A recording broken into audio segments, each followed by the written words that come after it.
Keep up there. Applaud like this next lady. She's also a first timer and very, very funny. Charlon Standup, everyone.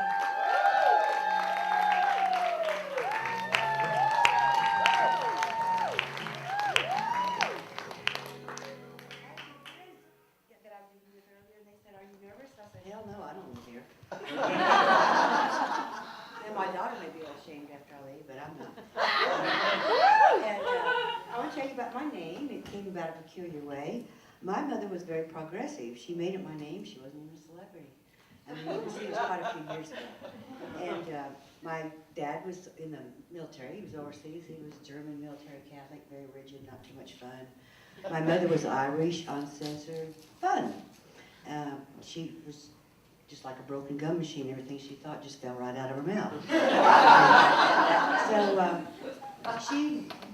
She was going to name me Charles Bernard Schimmer. And that didn't work out. So she decided to combine the spelling of their names and made Charlon. But then she put Bernardine in there. Now, if you leave that out, which I hope you will, then it was Charlon Schimmer. That's the way I went through school. Which is also not real good. It's a little like Debbie Does Dallas. So I was anxious to change that name. And I had, because we were such a motley group, we were a very diverse group, especially sexually. I had a brother that was bisexual. If he wanted it, he had to buy it. I had another brother that was trisexual. He would try anything. And a sister that was none. That was not her calling, that was her libido rating. I'm not going to tell you about mine. I just have to figure that out.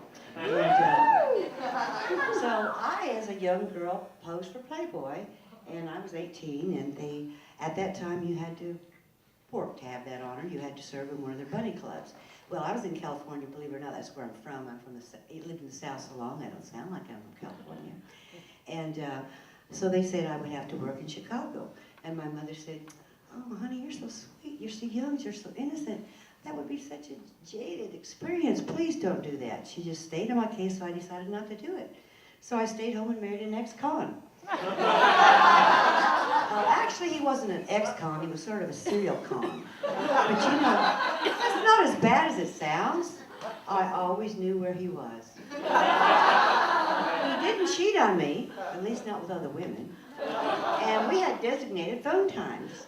So the marriage worked fine until he got out. Then we realized that was not good. So, I forgot to tell you one of the other things about my brothers. One of them thought seriously, believe it or not, about going into priesthood, and decided he wasn't qualified. He had no lust for little boys, so he gave that. So after my marriage to this thug, I thought, well, you know, I would like to have children, and I need to look for a man with some class to bear children with. And so I did that. Turned out it was all lower class, but we continued to have children. And we had 3 adorable children. We actually had more than that, but only 3 of them were adorable. And then my son, I'm very proud of him. He went on to become a lawyer, and I think he's doing pretty well. He represented a man that was charged with sodomy. He got it reduced down to following too close. So after that marriage, we were married 24 years and 51 weeks. I was determined that I was not going to be married to him a quarter of a century. And after that, I was newly single, and I had never really experienced being an adult. I had been somebody's child, somebody's wife, somebody's mother, and all of a sudden I was an independent adult, and it was a little bit alarming. I wasn't looking for anybody, but I wound up, a man 20 years older than me started courting me, and he did have class and a hell of a lot of money. And it was a really good relationship, the best one I had. And you know what's the beautiful thing about the age difference? Because I was 20 years his junior, I always looked hot to him. Because he was 20 years my senior and wealthy, he always looked hot to me. He was very complimentary to me, also very honest. I remember one morning, after I bathed, I was drying off, and he came up behind me and he said, "Ooh, I love these, but let's put them up where they used to be." And I said, "What are you talking about? Let's walk over here by the mirror so we can see." So we walk over in front of the mirror, and I said, "You're right, that really looks good. why in the hell would we waste all that money on surgery and you walk behind me and hold them up? We were quite popular downtown.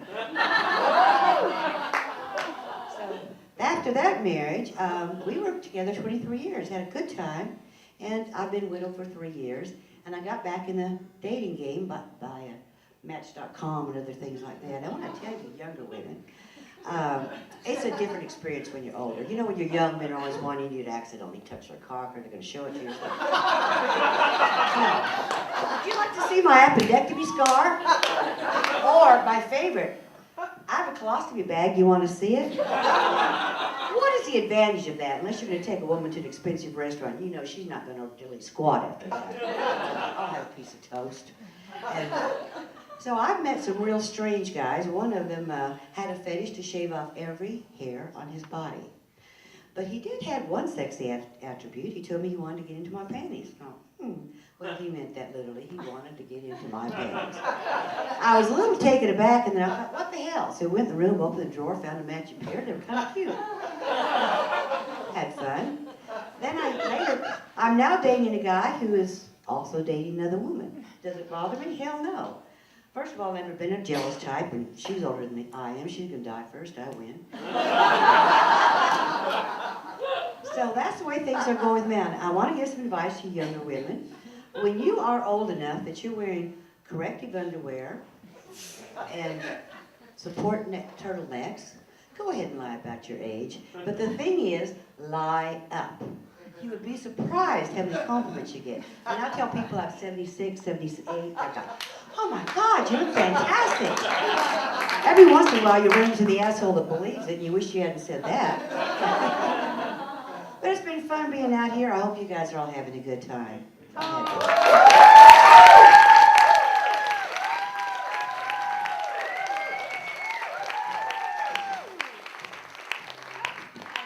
everybody, Charlon.